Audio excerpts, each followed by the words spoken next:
mean, the first 3 years didn't even count because I know what the hell I was doing. Yeah. I don't even count those first 3 years. Yeah, you're just I surviving. was just surviving, trying to figure out how to even run a business. My first business I've ever started. Holy shit! That was know. your first one. Yeah, I know. And now you have how many? List them. I List got each company. Sprout Realty. I got Sprout Roofing and Solar.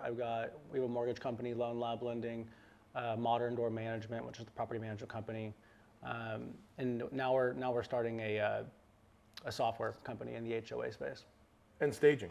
In staging. Yeah. That's insane. Yeah. Now I'm not like heavily involved in all of those. You learn after you start a business, you learn pretty quickly that in order to scale, like my roofing company, like my business partner Dustin has been in the roofing industry for like 10 plus years. Yeah. And so if you leverage the right people and you understand how to like put the model in place and the systems and the brand and putting all the front end stuff up, it's easy to manage. Yeah, right. I mean, you find a person that's badass, that's like your CEO, Right.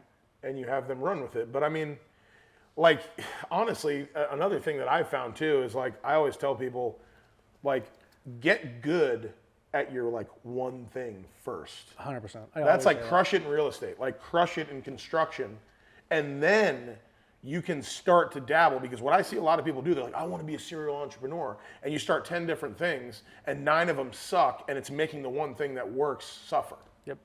Everyone will say that. Everyone who's successful will say that. You need to get good, because I have agents like, oh, I want to be an agent, but oh, I want to be a lender too, or I want to start this side business, and they see a lot of it in me, but they don't understand because they see everything that I'm just like randomly doing, but they don't understand that like They didn't see those first 3 years. 4 years was just real estate, just the brokerage, just figuring out and getting good at that one specific thing. And that was only it. Like you lived, That's it. breathed, you ate that. Like Yeah, that was it. which is how you then learn how to run a business, how to manage people, and how to like I remember whenever we had our first closing, it was like the most insane thing. I remember whenever we got our first lead through cold calling, I was like mind blown. I was like, I can't believe this is working. It was like so motivating, and it was just a random cold call. But you have to get good, especially if you're a business owner, entrepreneur, whatever it is. Get really good at that what business that you're in.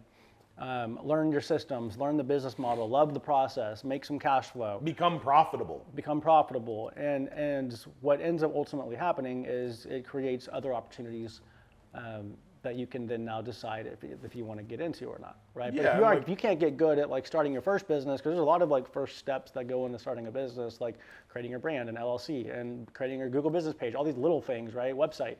Yeah, like SEO, like how are you going to get seen? Before you even start systems, and you have to have upfront capital for that kind of stuff. So, but again, once you get good at that, then it makes it's very easy to replicate a business model if it's in the same, like if it's service based. Like all my companies are all service based, like real estate and roofing and all that. Well, and that's the thing is they all somewhat work together. And then it's funny because I have all these different companies, but they're all spread amongst like construction in some form, like owning and operating a bunch of rental homes or like apartment complexes. There's like landlord side of that, but we're buying them, fixing them up, renting them out. Yep. And then it's like there's a remodel side, there's a new construction side, there's like all these different avenues. There's like Airbnbs, there's short-term rentals, like so there's all these different avenues, but I'm really kind of doing somewhat of the same thing. Like so much about lending because you've dealt with lenders from your whole career. I knew everything about lending just because even before starting a mortgage company, just because like I dealt with so many problems with lenders while doing transactions to where I had to just figure out the problems for them. Yeah. To got to a point to where I was basically my client's lender at the same time. If there was a problem, like if there was a solution, I knew what it was. Yeah. I tell all my agents that this is just a life thing. Like you have to become a master problem solver in life, no matter what industry you're in. And if you can become a master problem solver, and like I love whenever agents bring me problems, and like it's like for me it's fun to be like, okay, how fast can I figure out that solution, or do I already know it? And if I don't know it, I'm even more excited because now I have to go figure out what that solution is. That's how you should think. So everybody should think with just anything that they're doing in life, especially if you're in the business world. Right? Yeah, I mean that's honestly a huge perk of like dopamine.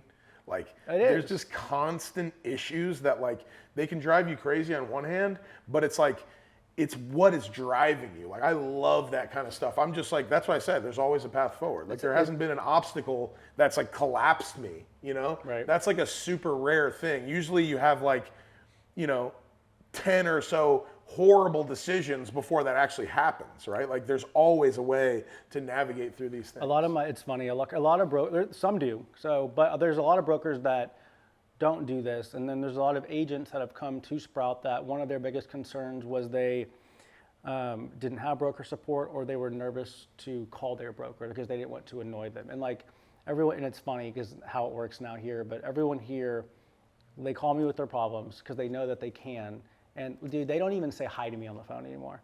Like it's whenever my agent calls me, it's they just ask me the question and I immediately give them the answer. That's what I believe in. Let's move quick. Give me your question. I'll answer it so that way you can learn quickly, and then boom, hang up. They don't even say bye. It's like no hi byes anymore. It's just like question, you're boom, like, don't waste my done. time. No, they just know now. It's like, I know that for this, I know Cody's busy, and if he's going to take his time out of his day to answer my call, to answer a question, it needs to be quick, right? And I love all of them. You know, we talk all the time, but when it comes to like the question, it's like let's boom, boom, boom, boom. Yeah. Let's just knock it out, and because it makes it easier for me to answer more phone calls throughout the day. Now, is that scalable? No. Does it stress me out sometimes? Yes. But do I love it because I love solving their problems for them? And I mean, that's what you're here for. That's why people want to come to a place where there's a guy that has a ton of experience that is going to be like, you know, because what's so funny is the individual, when they first like encounter that problem, it seems world ending. This happened to me so many different times. And just having people with more experience, oh, I've already done this, do this, that, and that, and you're good. And they're like, oh my God, you just solved my life, you know? It's so funny. Some of my agents, they get, like, they'll have a problem and they don't know, I guess they don't know the solution, and they just are like losing their minds. Like, this deal's not gonna close. I don't know about real estate anymore. Yeah. And I'm like, dude, the answer is so simple. Yeah. I need you to make these 2 phone calls and ask these 2 questions, and it'll fix your problem. Yep. Because agents, like part of solving problems is knowing who to call. Yes. I'm not always the person to call, right? Sometimes it's title. Yeah. Sometimes it's the lender. Sometimes it's both together, right? Sometimes it's also someone else's issue that is fucking you, but you just have to be like, you know what? I'm going to do everything in my power to fix this, but at a certain point, if it's not my fault and I can't change it, you have to just kind of like move on, right? My investor, he would hate me saying this. So when I started my company at 23, I went to him to raise 300 grand. Just at 23. I didn't know what I was doing. I had never started a business. I never sold a home when I met with him either. It was like January 2016. Are you kidding me? Dude, it's crazy. It was I showed Fake it till you make it. I was like in this like such a realtor outfit, like just like tucked in shirt, Slacks and my with like chinos, and like my nice shoes, and a long pea coat because it was January. And I walk in there because my buddy had introduced me to him, and I was looking to basically open a brokerage up that had a similar model that's based around cold calling and all of this, but I had never sold a home. Because I went basically from inside sales agent to an agent for like a month and then quit. Because I was learning the model, quit, started, and I pitched the idea to my investor, not ever selling a house. But it took 8 months to like formalize it and get everything done correctly. Because I wanted it to be when I start Sprout, I can quit what I'm doing here, and next day Sprout's operational. Yeah. That's what we did. So luckily I had sold 55 homes within an 8-9 month span, because I was like a hardcore cold caller listings, and 55 homes in 8 or 9 months. Yeah, it was a blessing, because I knew what I was about to get into, and I knew that I needed to have that experience very quickly to be able to run the business and have it generate revenue quickly as well. Because it was 300 grand to me, it was a lot, and I'm like, I don't like owing people money. Oh, it's like the worst. Feeling. And so, I was always trying to get that paid back, but it worked out.